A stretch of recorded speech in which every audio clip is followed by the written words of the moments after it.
Did we ever settle on the total amount of time that you've been training jiu-jitsu? Okay, so let's go a year and a half, 3 years. So 3 years. You've been training for 3 years. Yep. Have you had an opportunity to use your jiu-jitsu as self-defense in real life? I have not. That's a negative. Okay. Now, do you fantasize about doing it? I think about it all the time.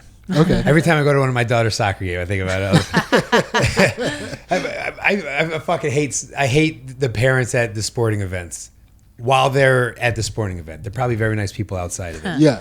But at the event, oh my God, I can't stand them.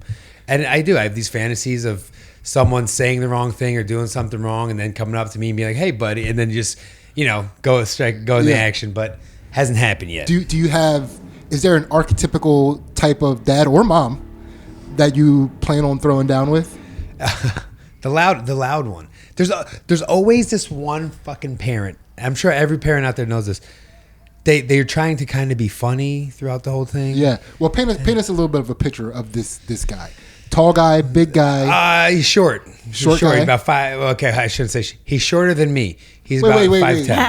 5'10"? That's your short? No, that's not shorter than me. That's why I didn't want to say short. That's why I didn't want to say short. I said shorter than me. That's taller than average height. 5'10"? 5'10" taller than, right? 5'9" 3/4 is average right now. Whoa. In America? No, I think like 5'8". 5'7"? 5'7"? Yeah, 5'7". 5'7", 5'8" is that right? Okay. Yeah. Okay. As a person who was 5'10", wow, I know that. Tall privilege. That was such tall privilege right there. I was like, he's a short little bitch. Yeah, what are you guys doing down there? What do you guys consider average height down there? He's a short little pussy. No, so I know like 5. I can. So see my the height. guy. So Your he's my height. Your height. He's not built like you though. Okay. He's way louder than you because you're not a loud person in my time being around you. That's fair. Yeah, you're on stage, you're doing your thing. We've had some good conversations about MMA and shit in the green rooms and stuff, but you're not like the loudest guy in the room. No, not the loudest guy. Can't stand the loud. I never liked the loudest guy in the room. Okay. So he's there. He's a little husky. He's a little pudgy. Okay, a little pudgy. And he's trying to just be funny. Yeah. Everything he's trying to make a joke about. And then he's getting on my nerves, so I'm moving away from him like I do with all the other parents.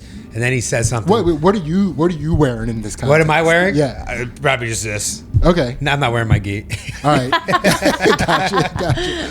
I just didn't know if he was wearing like a jean jacket or something. Oh, yeah, leather jacket. This guy's got a flannel on. Okay, flannel dad. And then I think he's getting choked with that flannel. yeah, he's getting loop choked, right? And then he's making jokes and all that stuff, and I'm letting it slide. And then he makes a joke about my kid, and then I say, "Hey, man, you're being really stop it." And then he hits me with the "What are you going to do about it?" Walks What up you to going me. to do about Yeah, it? that move. And then Or he walks either one up of you to me. holding a coffee? I probably would be holding coffee because Yeah? I always have coffee at the soccer games. Like one of these cups? Yeah, with a lid on like it. a reusable cup with a Yeah. Very responsible. Yeah, of course. Yeah. Very responsible hot drink drinker. With a reusable straw, by the way. I Yeah. just put that in there. And then I think I'm going to put the coffee down. I'm not going to throw it in his face like a Boss Rutan style, this defense thing. So when you put the coffee down, is that your first physical sign to let him know that things are about to get out of hand if he keeps going? And then I'm Gracie 101 and my hands are up here and I'm saying, hey, listen, I don't want it to get that far, but I think you need to shut the hell up. And then now here's one thing. I'm not waiting for him to touch me. Okay. Once he starts posturing and coming towards me like he's going to be aggressive, that's enough for me to go ahead. I'm like Chael Son. I can't let you get close to me like that. Yeah. And then I'm hitting him with that. And then I'm going probably hip toss. His arm would be there. Maybe just throw a Kimura grip on there, get heavy on him. All grappling. Okay. Yep. And then he's like, all right, man, I'm fucking sorry. Jeez, it's just a joke. Yeah. And then I'm like, yeah. And then I'm like, yeah, bitch, no joke. And then that's it. You know what I mean? And I go, you want to hear jokes? Come to Helium Thursday. Then I'll be there. Slip him your card. Yeah, there you go. Yeah. And that's it. That's the rundown. I hope if it happens, it works out that way. Yeah.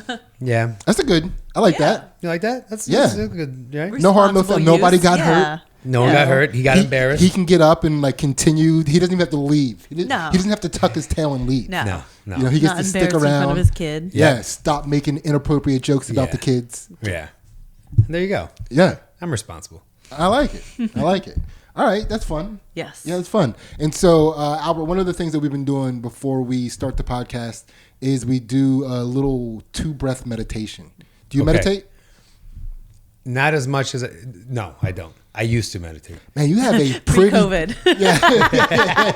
I don't count that. 2 years before COVID, I meditated. I used to meditate, and I was getting peace of mind and balance out of it. and I stopped. Yeah. Don't know why. You would think, though, with somebody that has that deep of a martial arts fantasy, you're also meditating. Yeah, and I'm not meditating. Okay. But in your fantasy, do you meditate? When I put my coffee down and meditating. Well, I used to do this thing where I would put my feet against the wall. So I put lay flat against the wall, put my feet up the wall. So I'm pretty much at 90 degrees. Okay. And for 20 minutes, I would meditate in that position. You would take an L. Yeah, take it out. Take an L. Yep. And I would control the breathing, turn the lights down, and just really get into a zone. Okay. I liked it because when you're done and you like put your the stretch that you get for your lower back and hamstrings is like euphoric, and you were just meditating. It was a very good feeling. I enjoyed it. I don't know why the fuck I stopped. Maybe I'll start again. Maybe this is going to be the first day of the rest of my life. There you go. Yeah. There you go. After COVID. That happens a lot. All right, Ace, you go ahead and explain this meditation. We're going to do a box meditation. So we're just going to breathe in slowly for a count of 4. Then we're going to hold it for a count of 4. And then breathe out for a count of 4 and hold it. And we'll do it twice. Oh, yeah. Yeah. box. Okay. Little Yeah. The box box. med. Yeah. Okay. There we go. All right. All right. Everybody ready? Should I move the mic away so you can't hear me like No, breathing you're and good. shit? Like, Live your life. okay. Yeah. So breathe in. 1, 2, 3, 4. Hold. 1, 2, 3, 4. Breathe out. 4. Hold. Breathe in. Hold. Breathe out. Hold. And we're ready. Namaste. Yeah. Is that a namaste time when you would say that? For I sure. would never say that. You would never say namaste. I would never say that. They make you. No, they don't make you. But when you're done with the yoga class, they hit you with a namaste, and I say it back because I just feel like a dick if I don't. Nah. Yeah. I give him a little bow. I feel like Her I'm too hands. good for. Like, I feel like if I don't say namaste back, I'm saying I'm a little too good for your freak show. But If you, thank you're you. going to have to beat it out of me. There's no way. I'll un-yoga everybody in this room right now. All right, let's start this. All right. Let's do it.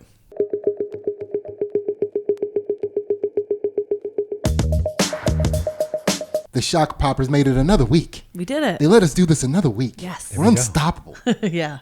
Yeah, and I'm here. I'm Sidney, sitting next to my co-host, the world champion, Ansley. Hello. Okay, champ.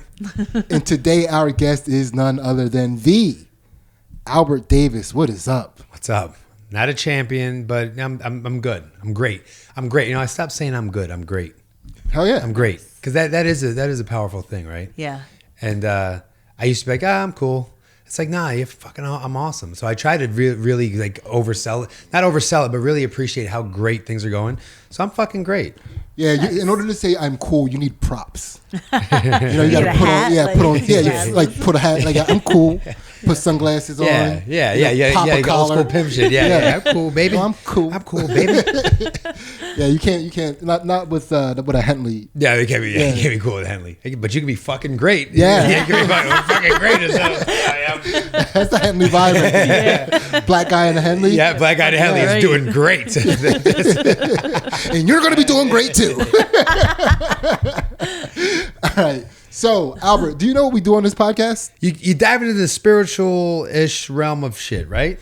You can say that if you want to. I mean, Okay. you're going to be doing the dabbling. We're just Okay. asking the questions. Oh shit, I'm gonna be opening. Okay. I Yeah, like so we're just popping open the chakras. Okay, all right. And basically, the premise of this podcast is to prove that anybody can reach a higher consciousness or enlightenment, and you don't have to be,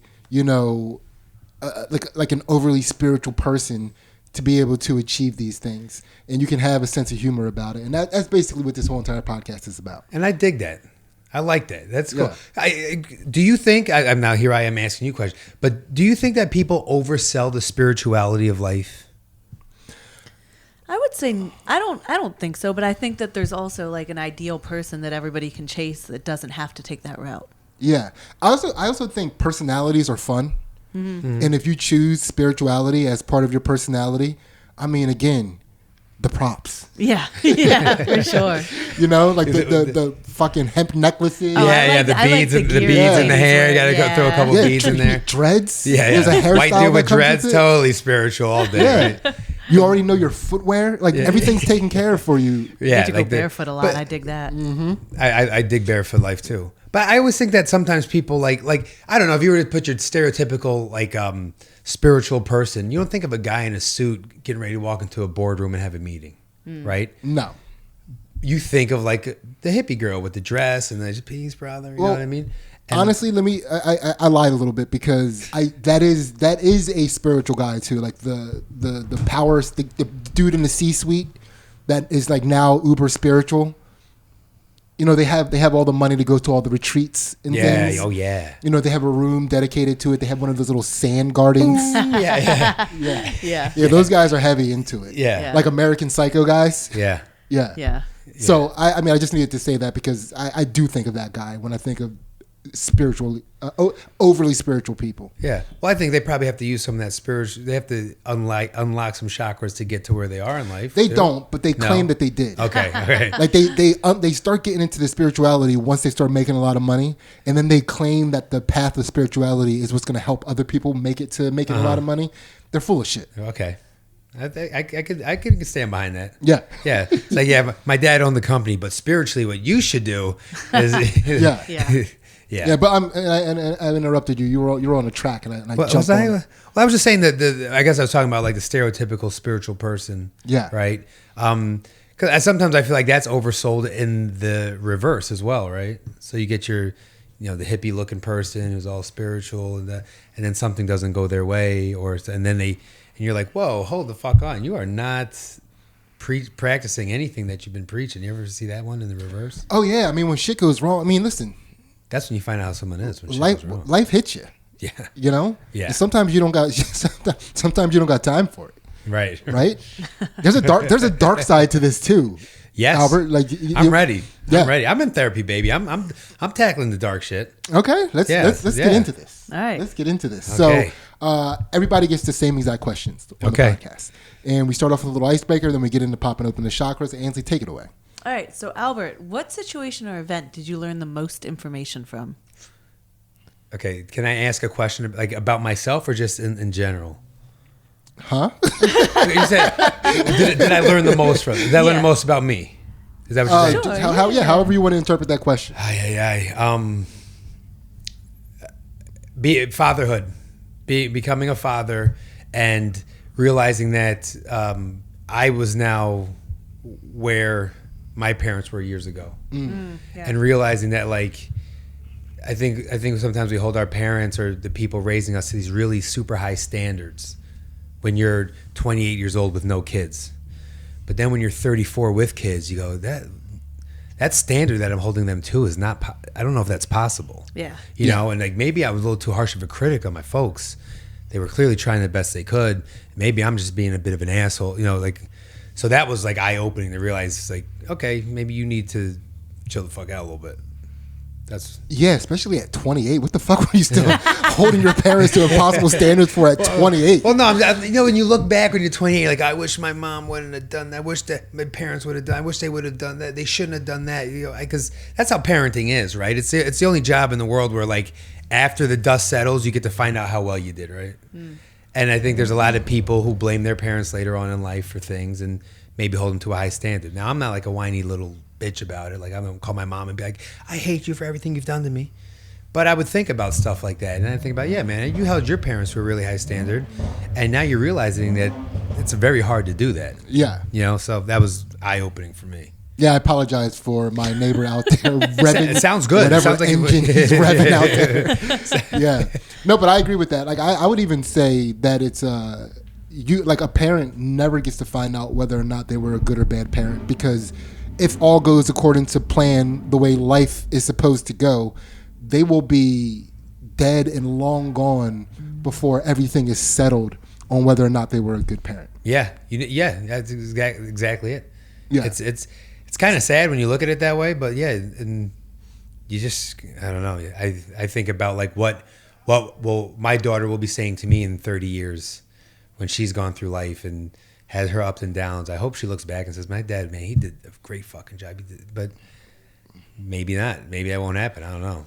Now that's a fear. We can talk about it. That's a fear of mine.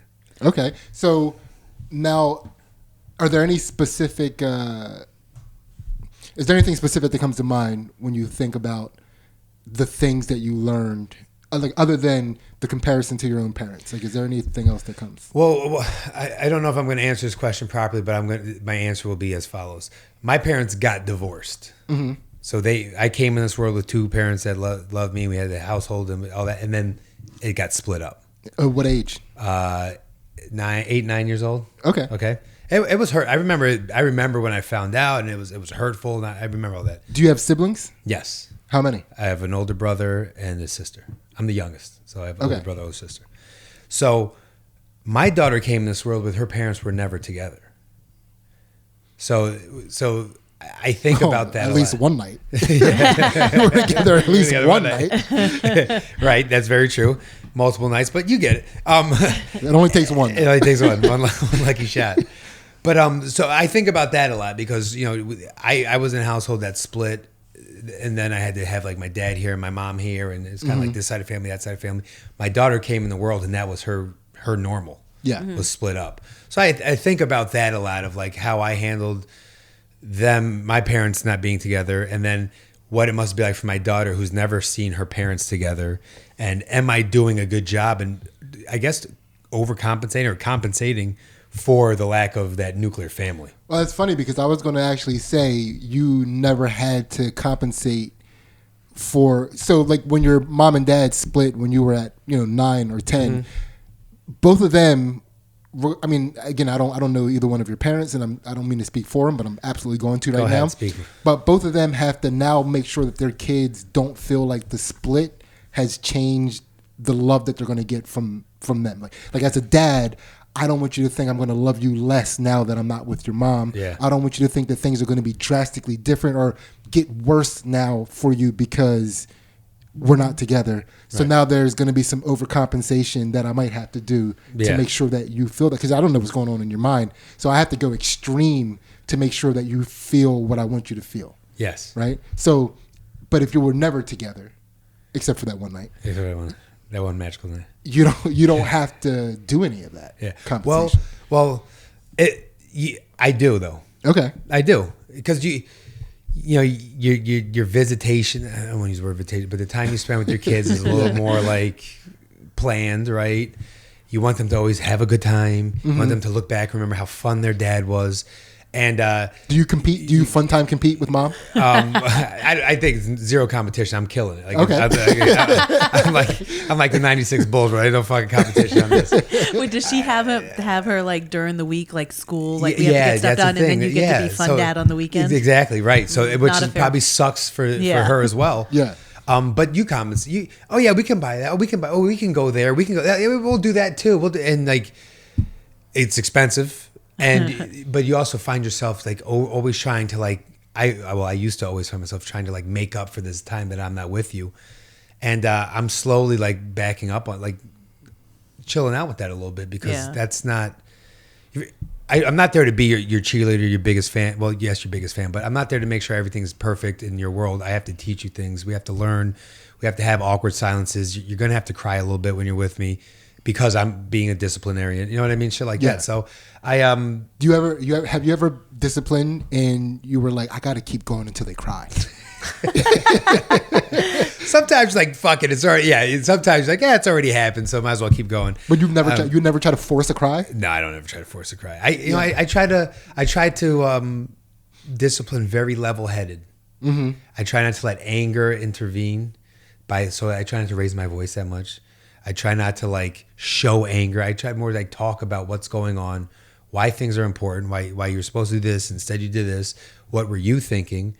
Why did you think that was a bad idea? Your kids are like, dude, just make me cry so we can get on with this. Yeah, this fucking What the fuck? So we go to Six Flags. What the fuck? But that's my way. But when I was younger, I would get yelled at a lot. It made me feel fucking horrible. Yeah, it made me feel so internally bad and like. Fucked with my self-esteem. I don't want to be yelling at other people. Mm-hmm. That's really what it comes down to. All right, that's fair. There you go. How old's your daughter now?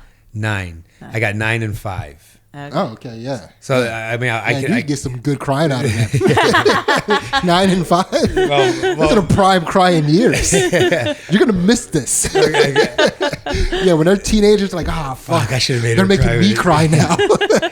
But so I have a very interesting, well, not very interesting, just unique. My daughter Lainey is 9. Mm-hmm. Her sister Skylar is 5. Skylar is not related to me by blood. Okay. Oh, okay. Okay. Her mom had another child with somebody who is MIA. Yeah. He's the worst. He's the worst. Yeah. Wait. So I'm a little confused. Mm-hmm. So do they have the same mom? They have the same mom. So. Huh? Okay. Wait. So that's right. You were never together except for that one magical night. Well, no, we actually were together, but we were never together as a family. As a family, right? And then 4 years later, she gets another magical night. Yeah. Has a baby. The magician. Yeah. Did the disappearing act. This gets these metaphors going. He's good. He's good. But you've stepped in as like her full-time dad. Like you've taken so, the dad figure. Yeah. So, and my theory on that, it was like, I don't think the human in me could be such a great dad to this child. While this child's sitting on the other side of the room wondering. Her sister, like, sorry. Waiting for her real dad to reappear. Yeah, exactly. So say the magic words. Yeah. Say the magic words. So I was like, you know, and I told my now wife, who was my girlfriend at the time, you know, I told her the plan, and she was like, "Yep, that's the plan." And the plan was we were going to accept her sister as our own, and we just had a magical weekend. We just had a great weekend. And it was all 4 of us, so that's my family. So we have 2 girls. Yeah, that's cool. And it sounds like the mom must be a pretty cool chick. Cool enough. Cool enough. Yeah. Right. Well, I mean. Yeah. Well, you know, those things are it's very hard to have like a perfect relationship. Yeah. But I mean, she was at my house this morning. Okay. To pick the girls up, and hung out, talked to my wife. Said hi to the dogs, talked about plans, talked about decor of the house. So it's good. Yeah. It could be way worse. Let's put it that way. Absolutely. All right. So before we get off this, so how would you, if you had to distill it down into like one sentence or one tagline, what it is that you learned about becoming a father or fatherhood in general, how would you contextualize that? Forgiveness, grace, understanding. I don't know if all those words make sense in that context, but maybe understanding, putting yourself, because when I became a father, I put myself in my father's shoes and in my mother's shoes. Mm-hmm. So it's really the opportunity you get to put yourself in someone else's shoes, and then understanding, and then forgiving, right? Because you can hold a grudge for a really, really, really long time, and I try not to be that person. So I was like, all right, I'm just gonna do the best I can. Did I answer that question? I don't know if I answered that question. You said words. Okay, yeah, I did. But was it right though? I'm saying it was. Well, I mean, it's the answer you give. I mean, it's right as far as it comes out of your mouth, right? Yeah. So, yeah. Thank you for that. Thank you for sharing all that. Yes. And then now we're going to get in popping open these chakras from the bottom chakra up. Okay. The first chakra is the root chakra, located in and around the butthole. Okay. I have to say that. Okay, I mean that's our waiver. Okay, I was saying that wasn't on the waiver, but I guess okay, there we go. Yeah. All right, Ace, take it away. All right, so Albert, how did you learn to overcome fear? I'm going to say this. I'm going to sound like a fucking motivational speaker, but oh, you're dressed like one. well, I'm doing great, goddammit. And so will you if you sign up. Just knowing that. This is going to sound corny as shit, but fear is blocking you from the things that you want in life, right? You don't do things because of fear. So just kind of understanding that, like, nobody got anything by not facing their fears. Mm-hmm. So I was like, look, man, you could be one of these dudes who wakes up at 90 years old and has never challenged yourself, never faced a fear, and you probably live an okay life, but you would never have really seen what you could do. So don't be that guy. Yeah. So you're gonna be a guy. And then one of the things I did to unlock a fear was go to a fucking open mic and start doing comedy. Okay. Yeah, that was one of the things where I was like, go do it. Like, just fucking walk in there and do it. And it was like, you're nervous, heart's pounding, your jokes suck. Everyone's looking at you like, who the fuck's this guy? And there you are doing the thing. Yeah. All right. Can you remember a time in your life when you were the most scared? The most scared. Yeah, The guy didn't have a gun, but I thought he had a gun.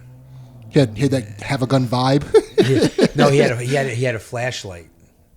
For some reason, he had a flashlight in his waist, and he rolled up to fight not me or my friends, but this other group of people who were like standing right over there.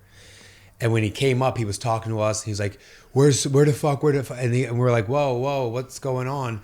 And then he did like, he pulled like that, and I could see the flashlight. Don't make me shed light on this situation. Yeah, exactly. And then he veered off and started walking towards other people. But that was one of the only times where I felt like I was going to shit my pants, where I was scared to death, and I thought I was going to lose control of my bowels because, that dude had a gun and wanted to shoot somebody. It was fucked up. At what point did you realize it was a flashlight?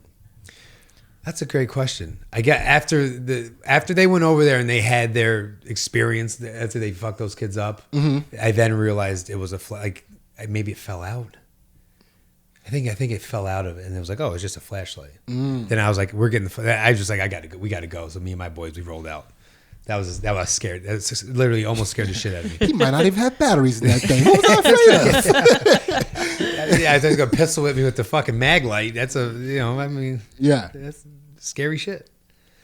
Yeah, all right. I was young too. I was like 14 when that happened. Oh yeah, the imagination runs wild when you're 14 and in the confrontation. So this was an older guy. Yeah, and they were older. Yeah, the dudes over there were older. We were like these young kids who were like just in the wrong spot at the wrong time. We were just like walking around, and yeah, it was fucking weird. But yeah, almost scared the shit out of me. So Albert, pause for 1 second. So as far as the guy that had the flashlight in his waistband, Ansley, what did he look like?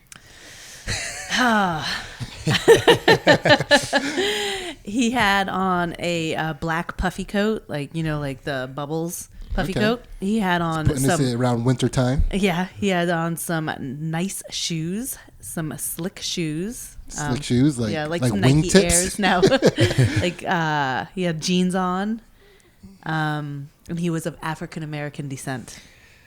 Albert? Not a black dude. Not a black dude? Not a black dude. White dude. With a damn flashlight. White dude. I should have known. Flashlight, right. Black dude at least had a knife on or some shit. A flashlight was a white dude. White dude. He had a flannel. He did have jeans on. He had sneakers on. Ball cap. Like all like all bent up, hard bend. Yeah, that was his look. He walked hard. Yeah. He came in walking hard. He was ready to go. He was ready to rock. He was ready to rock. Yeah. Yeah. Yeah. So, unfortunately, in this story, he was of the Caucasian descent. Okay. Yeah. Okay. All right. Close enough. Yeah. It happens. Ansley, during Black History Month, really? Really? Right. At least go Puerto Rican. What the fuck? He did. Like the way he was I was like, I couldn't really feel when he was like talking for him. Yeah. It was really ambiguous, which is why I hit you with the what did he look like? Yeah. I mean, I'm like the king of ambiguity when it comes to racial shit, so that would make sense. We'll find out what that means as we go, I guess. The king of ambiguity. All right. And we'll call that a fear chakra popped. All right. So, Ansley, take it away. All right. We're to the pelvis chakra. So, Albert, this is a segment we like to call My Bad. It's an opportunity for you to apologize to a person, place, or thing in order to set your karma back to neutral. What is going on, Popaholics? We did it again. We just finished Albert's Patreon episode, and you guys can get that for $1. All of our exclusive content on our Patreon, $1. You can also do $5 if you want, but $1 is all you need to do, and we appreciate anything else. But not only the Counter This podcast that you're watching right now, which we call Chakra Poppers After Dark, but we also do some fight commentary and analysis on Ansley's jiu-jitsu matches. Come and check us out. Also, check out Albert's podcast, Seriously Dad, that he does with Jay Yoder. Seriously, Dad. I don't know if you have to put the comma in when you're searching it up, but check it out. You'll enjoy that. Albert, did you have a good time? I had a fucking blast. This was awesome. Thank you very, very much. I learned a lot about myself. Yeah, pep it up. I learned a lot about myself, and I'm feeling great. I got a little emotional. I don't cry full on, but I get it. You could probably hear it in my voice. I questioned myself, and this was so much fun. Thank you very much. Yeah, if you want to watch a black man in a Hentley cry, keep on watching this episode. And now we're going to get back to this episode and find out who or what Albert has to apologize to. Okay, that's a good one. Now, when I was in 4th grade, there was a group of us in school, and we were being assholes to this one kid. This kid his name was John. I'm not gonna say his last name because I don't know. Maybe I don't know. Anyway, his name was John, and he was not a very popular kid, and I'm sure his home life was a fucking wreck. And he was like a pain in the. He's kind of like an asshole, but not in like not like a harmful asshole. Does that make sense? Mm-hmm. And there's one just time, a spaz. Yeah, exactly. Yeah. And you're like, yeah. And there's one time we were like in the classroom, but in a part of the classroom we couldn't see, and we were kind of we were being bullies. We were fucking with this kid, and I kicked him in the balls. Yeah, like square.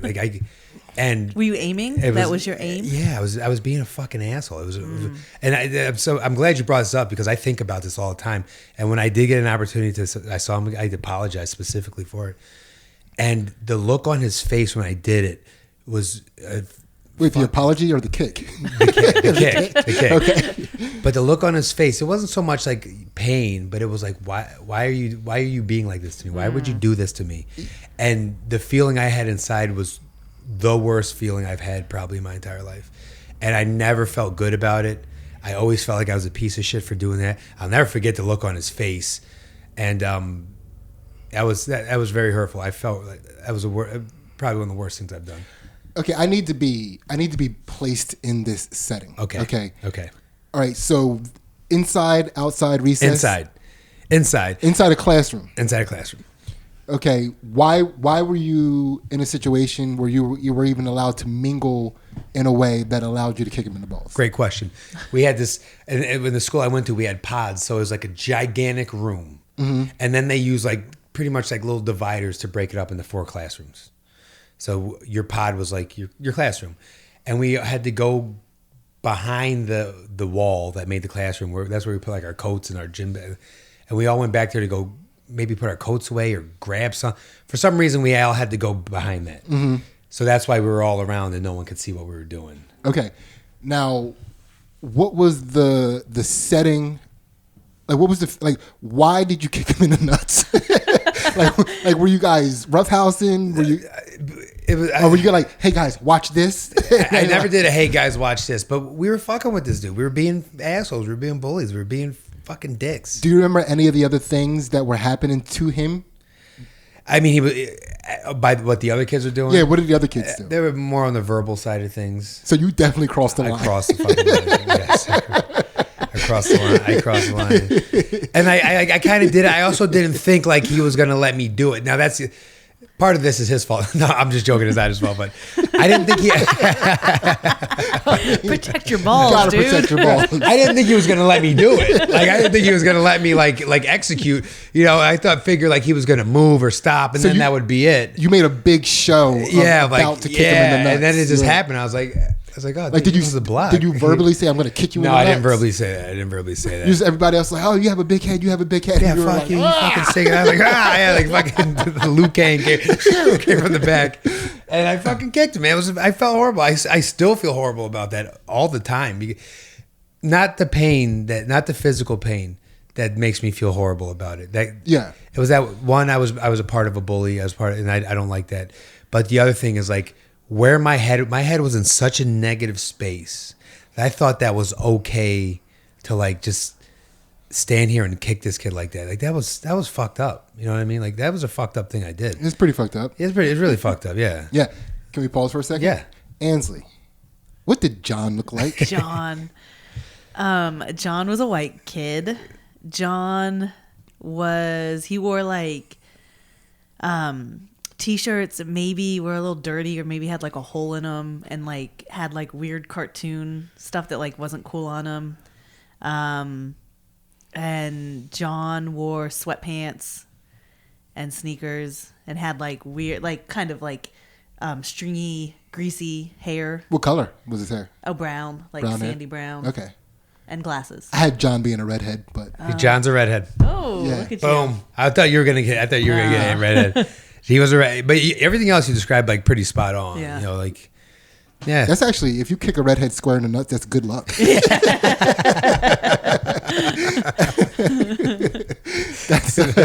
That's how rainbows are made. How How much later did you apologize to him? Years. Like, years. You guys were like high we were school? still went through school, and like that was back in the like he forgot about it, and we like talked and like probably fucked around in recess and shit. You know what I mean? Yeah. But when I had apologized to him, we were in our 20s. Oh wow. And I had seen him in a bar. Yeah. And I was like, yo, can I talk to you for, like, yo, can I talk to you? Probably thought I was going to try to make out with him. Like, I always had a thing for you ever since I kicked you in the balls. And I apologized to him, and he was like, thank you. He was like, thanks, man. Thank you. Like, it was a positive conversation. I'm glad that he forgave me. And, I mean, I decided a long time ago I wasn't going to like pick on people, like bully. Like even now, like being a comedian, when people do like crowd work and they fuck with people, I don't punch down. Like I don't like to pick on people just because, and that's one of the experiences that just make me feel like I'm not going to be that guy. Man, did it even cross your mind to give him one swift kick to let him get at it? To give, let him kick. Yeah. You know what? If he would have asked me, I probably would have been like, do it, bro. But he didn't ask. I'm not volunteering to kick me in the nuts. This guy kicked me in the balls. But if he would have been like, let me kick you in the nuts back. I mean, we were at a bar. I was probably a little hammed up. I would let him do it. All right. I would let him get it. That's a good apology. That is a good apology. Sorry, John. Yeah. Free kick. Go. Yeah. One free kick to the nuts. One free kick. Yeah. All right. Ace, take it. Well, okay. Chakra pop. Have to say that. Yeah. That is a pelvis chakra popped. Okay. After you pop the pelvis. Yeah. Yeah. So Ace, take it away. All right, we are to the gut chakra. So, Albert, how do you move past disappointment, either in yourself or in others? Oh shit. Disappointment in others, I can let it go. I try not to hold a grudge. So I was just like, they're human. I say a lot, just human. Or just a human making a mistake. Disappointment in myself, I hold on to it for a bit, but then I'll just also let that go. I just let it go. Like, I don't know. You can't be too angry at yourself all the fucking time. You can't be too angry at other people. I think if you carry around that anger or and if you carry that around, it's going to just come out somewhere else. So I try to let that go as quickly as possible. Okay. All right. That's fair. Do you have any questions? Do you have any like when you let it go, you're just like, okay, I'm not gonna like let this affect me anymore, or is it like it's more, it's like I don't want to, like it's like the burden thing, like you don't want to carry it. Well, sometimes I'll say like, why are you putting your energy into this anymore? Right. Why are you dedicating more energy into this? Sometimes with me and my wife, if we're talking about something that may have taken place with another person, I'll just be like, okay, are we done putting energy into this person? And yeah, okay, we're moving on. Like we got to move on. But when I was younger, I used to be able to hold a grudge pretty well, and I used to be vengeful and want to get people back. I think that's just wasted energy. I think back in your swift kick in the nut phase. Yeah. Yes, I just kicking everyone, and I just walk around kicking people in the nuts.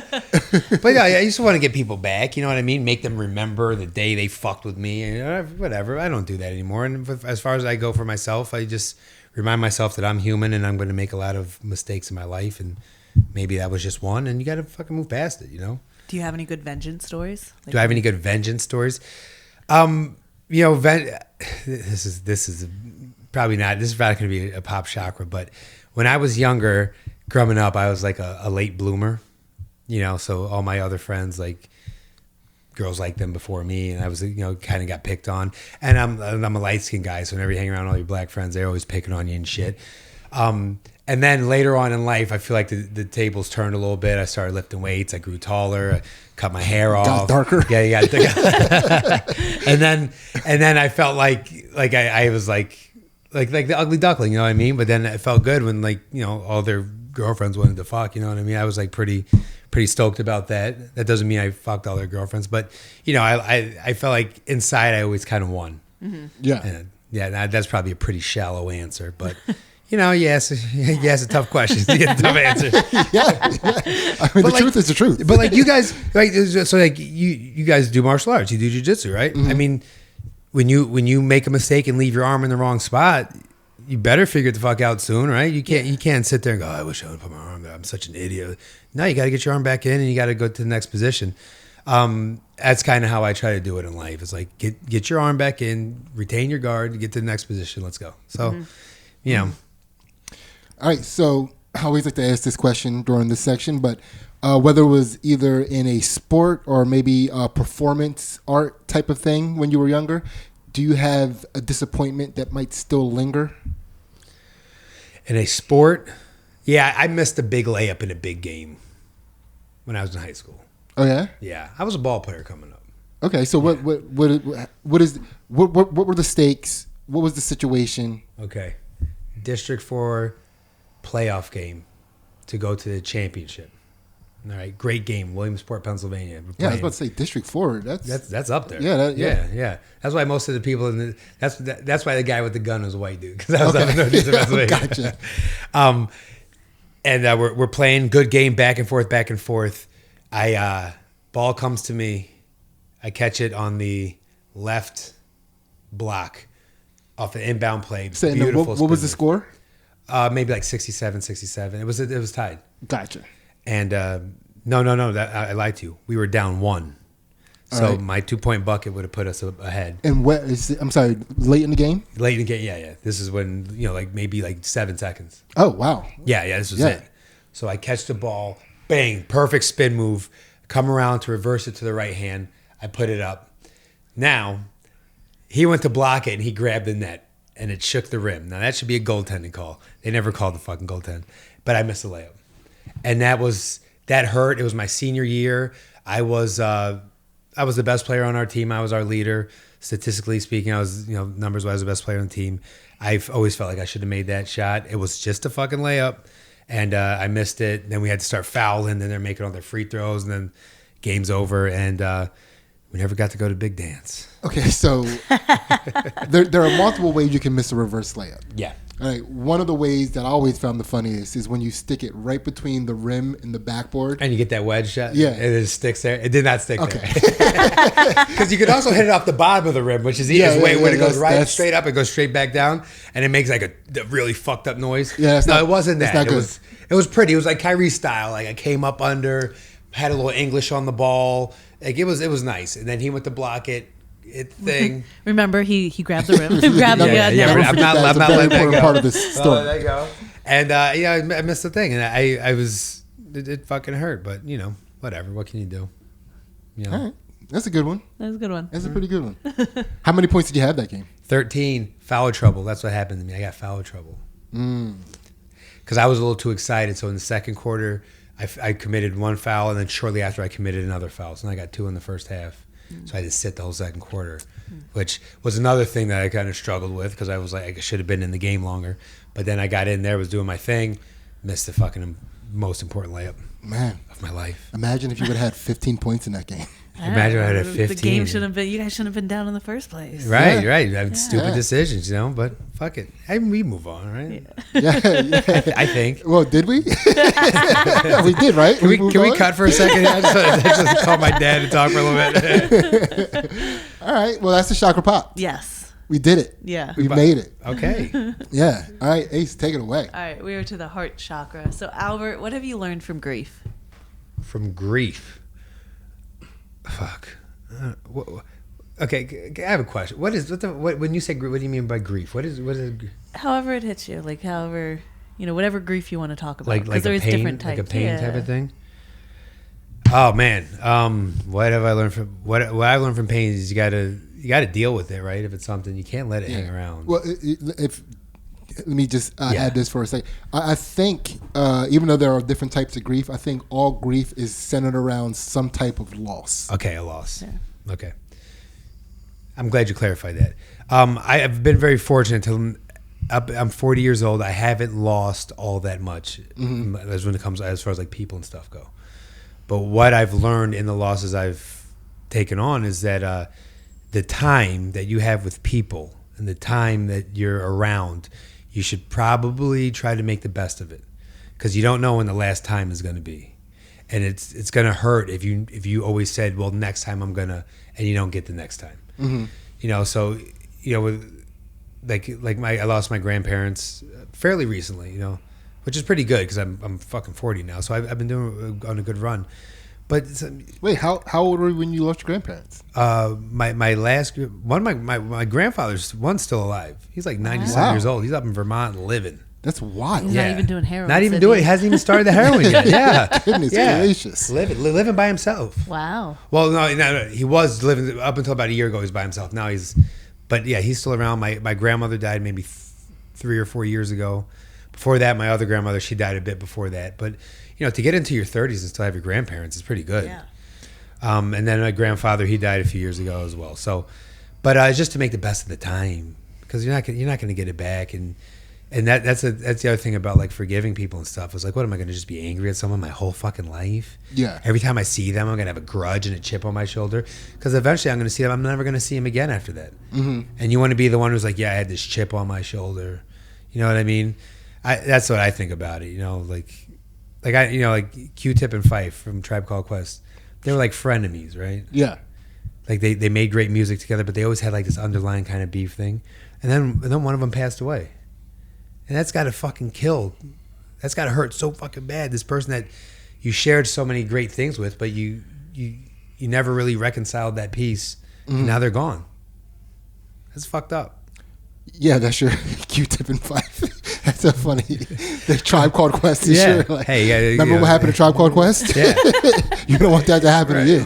Well, but it's true though, right? Maybe it's crazy, but I think about stuff like that, like people who didn't get to make it right. It's fucked up, man.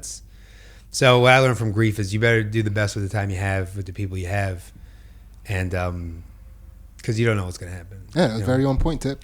I like that.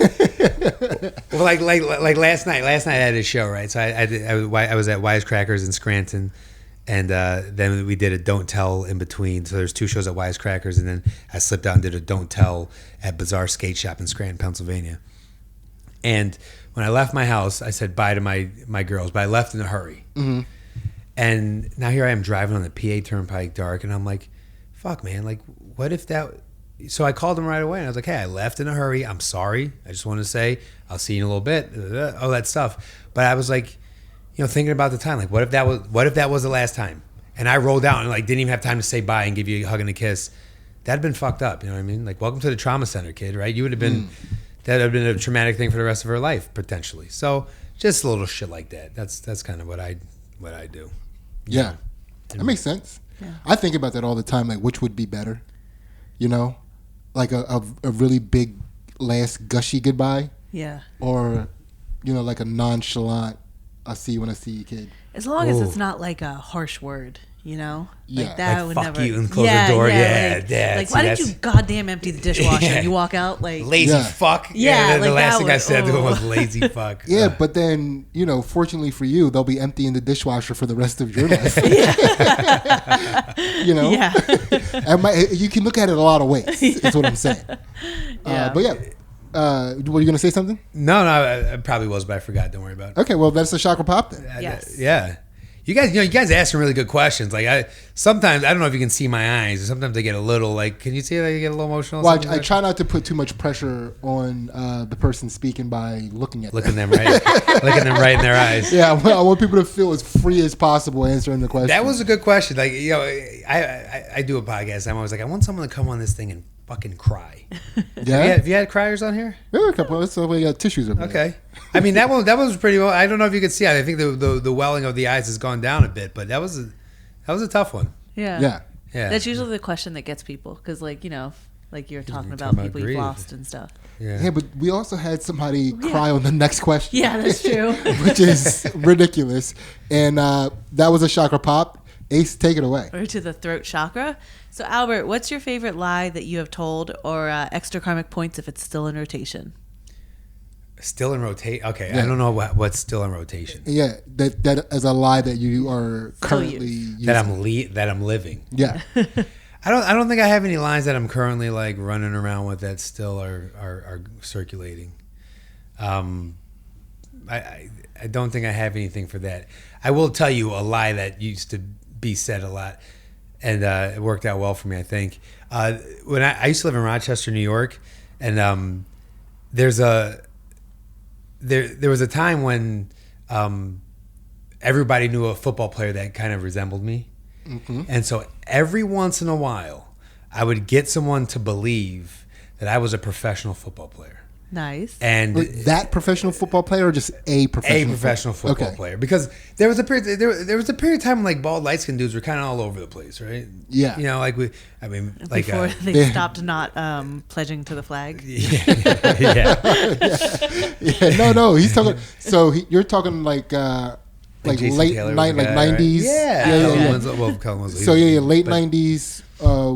That was the light skin renaissance. Yeah, okay. yeah, exactly. And I was living in all my light skin beauty, brother. I was, you know. So when Kaepernick did that, he was treading on thin ice. Light skin dudes were already. We were already on our way out. No one gave a fuck about seriously? it. Seriously? Yeah, not a good time. Yeah, like we were all very upset with him in the meetings. Yeah, it's like, why is he doing this to us? Yeah, but there was so you could just be like talking to someone, and I waited a little more. I was like bigger guy, you know, but they'd be like, do you, and they would always come up like, do you play football? You look like someone play football. And then you would just be like, oh yeah, I do, or I did, or I'm on this team, and you know, girls would eat that shit up. And that was a really cool time for me, for all the light skinned guys. All the light skinned guys know what I'm talking about. How far did you take this lie? Like, you know, just to like brunch the next morning. It was like time to pay for brunch. They could see my credit card statement. They're like, wait, you're not fucking Jason Taylor. What the fuck are you talking about? So wait, what team did you play for? Bill. I would tell Bills because I was in Rochester, New York. Okay, what position? Bills. Tight end. What was your number? I never got asked my number. You know, yeah, these are also like no one's buying this shit when they're sober, right? There's all usually like drunk people, but you know, it fucking worked. So that was it. It was like I'm hooking up with this football player. It's like everybody's got a good story. Yeah. Right? Yeah, you let them. Yeah, they get to leave having hooked up with a football player that nobody knows. Yeah. Yeah. No one's ever heard of. Well, what's he look like? Oh, he's bald. He's a light skinned guy. He's like, I know who you're talking that about. one guy. I think I saw him. He had a really good game 2 weeks ago. Yeah. It's just like that, and then boom, you're golden. She gets to believe that for the rest of her life. For the rest of her, until she sees this, and she's like, wait a minute. Yeah. Are you fucking kidding me? All right, well played. Yeah, that's a good lie. Yeah, that's a solid lie, right? Yeah. And keep in mind, we had somebody cry during this this question. Wow, that's a deep fucking lie. Yeah, I don't remember what the context was, but it was like it was just blowing my mind that it was this question. Yeah, it was like, what is happening? Now maybe it was accumulation. Maybe it was all of this heaviness coming out, and then. Yeah, I mean, because it is, you know, whether or not this is a heavy podcast, it really depends on the guest. How heavy? We're just asking the question. We're gonna make it right. Right. Yeah. So it's it was pretty interesting, you know. But again, that is a throat chakra popped. Ace, take it away. All right, we are to the third eye chakra now, so we're out of the physical into the metaphysical. Okay. So Albert, what's something that you've always you thought of as the same, but as you've gotten older, you realized it's really not the same? Wait, did I say that backwards? Okay. I did. You said it. Yeah. You didn't say it right. Is what I was saying. I'm sorry. Which is the same, or really not the same, right? What is something that you always thought was separate, but as you've gotten older, you've learned it's really. Did I say it the same way again? No. You said it right. It's the same. You thought it was separate when you were younger, but as you've gotten older, you've learned it's really the same. Wait, I thought it was separate when I was. Yeah. Can you give me can you use this in a sentence? No, can you give me an example? Like, how about can you say the sentence right? Maybe. Yeah. So wait, this is metaphysical. So this is like a brain. I think people are all the same. Okay. What do you mean by that? I think every human being in the world is a hypocrite. Or is at some point in their life a hypocrite or has hypocritical thoughts and ideas. I think all human beings really just want the best for themselves and, for lack of a better term, their people. And no matter how people try to slice it and package it, it all comes back to them wanting the best for themselves and like their people, or once again their people, the people who look like them, the people that are in their circle, and I think that humans will go in a lot of different ways to kind of mask that, but at the end of the day, it all comes down to the same exact thing. That's what I think. Okay. Yeah. Yeah. Yeah, that's what I found. I mean, I'm 40. I feel like in my 40 years on this planet, I've realized that I say a lot. All people are the fucking same. Yeah. We're all the same. Yeah, I don't disagree with that. No. Yeah. Because we spend a lot of time trying to act like we're not the same.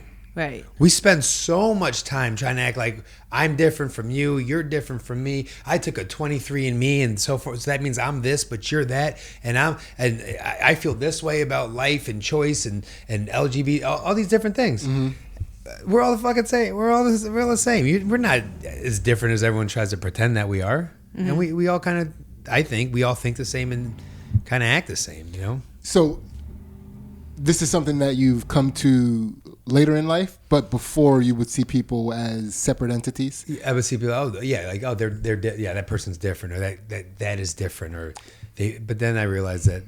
So what were the boxes that you used to put people in when you were? Oh, that's a good one. Maybe I don't want to use like a political term, you know. I don't want to say like liberal and a Republican. So like, is it like a progressive and a whatever that is, what would that be called?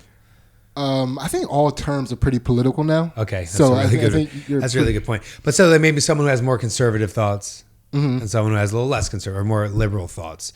Like if you start talking to both of those people and asking some tough questions and listening and letting them do most of the talk, by the end of the day, if you compared your notes as to how they feel about I think they would both almost be identical. Because I think they're really just, people are the same. People are way more, way more in common than we're out of common. If that's even a term you can use. You can use whatever term you want. Yeah, it's my chakra. Yeah. Yeah. But that's what so I thought, I used to think people were all kind of different and unique, and now I kind of think that people are all pretty much the same. Yeah, I think that's a pretty good answer. Yeah. Yeah. Yeah. I think that's a chakra pop. Mm-hmm. Quick and dirty. Yes. Yeah. Unless there was something you wanted to add. No, I'm just glad I'm just popping these chakras off, man. Hell yeah. Pop them I off. like that. Yeah. Popping off at the Chakraville. Yeah. All right. Ace, take it away. All right. We made it to the crown chakra. Last one. This is the last chakra. Okay. Mm-hmm. So, Albert, what's one thing you can't give up and why? And what would giving it up mean? Oh, my God. Okay. That's, I can't give it up. And why? And this has to be like I couldn't say food, right? Well, I guess I could say whatever I want, but that would be like a bailout, wouldn't it? Like all food? And like you don't want to eat? No, I couldn't give up food. Yeah. Right? Oh. That's what I'm saying. It's like that, but that would be kind of a... You're like... breathing. Yeah, exactly. That's a shitty way to go about it. I'm really into it. I like it. I think the desire to feel loved, to be loved. That's important to me. To know that somebody loves me, someone's looking out for me, someone is thinking about me when I'm not around. That makes me feel good. I have a wife who does that. I have family that does that. I believe my daughters do that. But it feels good to drive around, to walk around, know that someone out there, I'm important to some people. I'm the world to a few people. Mm-hmm. That's a big deal for me, I think. Do you call and check in and make sure your wife is thinking about you? We talked throughout the course of the day. We probably were on the phone at least 5 times.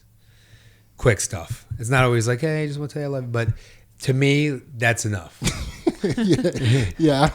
I don't know what that number meant. Well, I don't need someone to call me like, hey, it's lunchtime, just making sure you ate. Oh, hey, it's 2:00. Make sure you got your snack. Hey, I don't. So when you said, here's what I meant by that. When you say we are on the phone probably like 5 times, is that a lot or a little?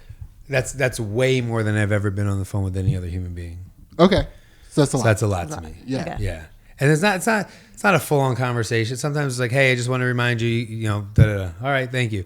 But for me, my love language, that makes me know that I'm loved.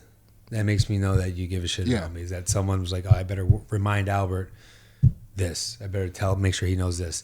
So that for me, that's a lot. But that's what keeps me going, and I couldn't live without. How many times a day would you say we're on the phone? It feels like less lately. Yeah. Yeah. I don't get that morning call anymore. No, you don't. Maybe 3. Does that seem right? What do you think it used to be back when I was getting all the calls? When I cared about you? Yeah. Like last school year, what would you say? Maybe add 1 or 2 more to it. 4 or 5. Yeah, 5 times a day. There you go. Yeah. Yeah, but I'm not getting nearly that now. You get 50%. You get like 50% of that. Yeah. You know what I think the difference is? Like, I've started eating lunch with our daughters. I work at the school that they go to, and like I can see they go to the cafeteria. They didn't go to the cafeteria before; they were in classrooms, and it was all COVID weird and stuff. Oh. Now I see them at lunch, so I get like my family fix. You know, I see our children. I'm like, I get the family love. Not the husband, the children. The children. Yeah. Yeah. I'm going to tell them to stop going to the cafeteria. You guys are taking my love. Yeah. All right. So, Albert, what do you think it would mean for you if you weren't getting that? I'd probably be like a bit of a maybe depressed or sad person. I think I'd probably be walking around with like a chip on my shoulder. Yeah, maybe a little angry, jealous of people. You know, that jealousy is a motherfucker, man. If you're walking around jealous, you're like, I think you're a pretty dangerous person. Yeah. I think a jealous motherfucker is a dangerous person. So I think they probably have some jealousy, and you see that, don't you? Like you ever see like your friends and be like, "Can you believe this?" And they're like pointing at some other couple or something, and it's like you just don't feel loved. Yeah. That's what it is. That's what they're saying or doing or posting on the internet. That's not bothering you. What's bothering you is you don't have anyone to do that with. You're a little lonely. Yeah. Being lonely makes you don't feel angry. loved. Makes you fucking angry. Yeah. I right? don't surround myself with people that don't feel loved. Yeah. It's weird. Yeah. Yeah, that's They're a lot to take care of. They're an emotional yeah. burden. They're emotional. Yeah, and then you gotta love them. Yeah. and then it's your responsibility to like love your friend. You're like, Yeah. I gotta love you, dude. Like the fuck, man. I just want to hang out for an hour and then go home. I gotta love you now. Or you know what I mean? Or you're always like talking them up or talking them off the cliff, and it's like you gotta find someone who fucking loves you, bro, or girl, or whatever. You know what I mean? Yeah. That's what I'm thinking. Yeah. No, I Yeah, think that's a very good solution to that person. You need to find someone else. Yeah, it's a lot for me. Find someone else who will do this shit with you. Isn't that like, was it Maslow's hierarchy of needs? Wasn't that's a guy, right? Abraham Maslow? Anyone in psychology? Yeah. And that was part of his hierarchy of needs, right? The feeling that you belong, or feeling to be loved or something. Yeah, after your basic needs are taken care of, then you can feel loved. Yeah. Like if you had food and water and shelter, Yes. Yeah. now you can feel loved. Yeah. So I mean, it's something, right? He felt it. He felt the same way I did. Well, he just thought it was important. Yeah. Hey, but yeah. Yes. But you guys think it's important too, because you both have someone who loves you. Mm-hmm. Well, I did. Well, did 5 phone calls ago you did. Now I just have food, water, and shelter. Yeah, So- and the kids are eating the fucking cafeteria. There you go. That's all you get. yeah. Yeah, That's it. I check in with you. I call you like I have no time, but I make sure I make an effort to call you. Don't you feel that? Yeah, I feel like you have no time. Yes, I do feel that. I definitely feel But that. you know what I feel in this whole thing to feel love. Sometimes I find that I'm a little selfish with it. Like maybe I'm not making the same calls or sending the same texts. My wife called me. She called me out on it a few weeks ago. Like, you just hit me up, and I'm like, fuck, damn it, because she was right. Like I didn't give her like a good morning, and then I just hit her up and asking her a question, which was more of like a favor. And she's like, yo, that's how we're doing it now. You don't even fucking. And I was like, damn, you're a selfish lover, Albert. That's selfish. Yeah. But you know, you move on. You learn and move on. Yeah. Would you consider you a selfish lover? I think I'm the one making all the calls here. Yeah. All right, that's a chakra pop album. that was on point. I didn't think about that way. You're very good point. Very solid point there.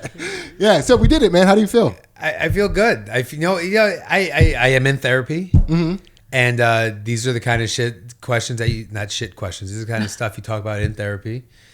It took me a while to get comfortable talking about things. You know, some things are hard to say out loud to someone else. Yeah, you know, especially with a camera and lights. Lights, right? Yeah. But it's good because being in therapy has really opened my eyes to some things, and saying things out loud are important. It's like saying your goals out loud. Yeah. right? Yeah. If you wake up every morning and you say your goals out loud, you're probably gonna get them. If you know that you have to overcome something and you put it out there, and you're probably gonna get it. So this was good because it kind of jives with my therapy that I'm trying to, be the best version of myself. Okay. And do you have time to stick around for the Patreon episode? Sure. All right, cool. By the way, that's $1. Gets you all of our exclusive content. And then you said you have a podcast? I do. What is it called? Seriously Dad. All right. Yeah. So fellow Philadelphia area comedian Jay Yoder and myself are both fathers. Jay and I were driving places to do different shows and such. And every time we're in the car, you just start talking about your kids. Yeah. And we're sitting there and we're like, you want to just do a podcast about being a father? And he was like, yeah, we should do that. And I was like, all right, cool. So Seriously Dad, which is something that my daughters are saying more and more to me, like, seriously, Dad? So that's like, seriously? That's like, really? Yeah. Yeah. Gotcha. Yeah, seriously, comma, Dad, apostrophe, question mark, apostrophe. Gotcha. And Nice. we just talk about dad shit. We'll have you on sometime. Come on, talk about Hell dad yeah, shit. I'm a dad. Yeah. I do dad shit all Did you the forget time. about that? You're like, oh, shit, I'm a father too. Yeah, I got kids. Yeah. Yes. Yeah. And so definitely check them out. Seriously, Dad. Yes. And then right now we're going to hop into the Patreon. $1 gives you all of our exclusive content, which not only includes the counter to this podcast that you're watching right now, which we call Chakra Poppers After Dark, because we're going to pop open Albert's shadow chakras, but we also do some fight commentary and analysis on Ansley's jiu-jitsu matches. I was trying to do that with more energy. Yeah. You There's feel a lot it? of energy. Did Yeah. you feel it? I felt Yeah. it too. I felt it too. Like, Felt the pick up? I thought it was a chakra thing. You got to be you got to learn how to be a salesman in this industry. Yeah. You know? You do. I because would love if you got to make people believe it in order for them to want it. Yes. And if you don't believe it, they're not going to believe it. No. And the fucking Patreon is fun. Yes. It's a I good believe it. Patreon. Fucking right. If you like this in any capacity at all, you will love the Patreon. Yes. And that is what I believe. That is my guarantee to you. If you like what we do, you'll like what we do. All right, $1. Get in there. Thank you so much for watching and listening. We love you guys, and we are out. Good night.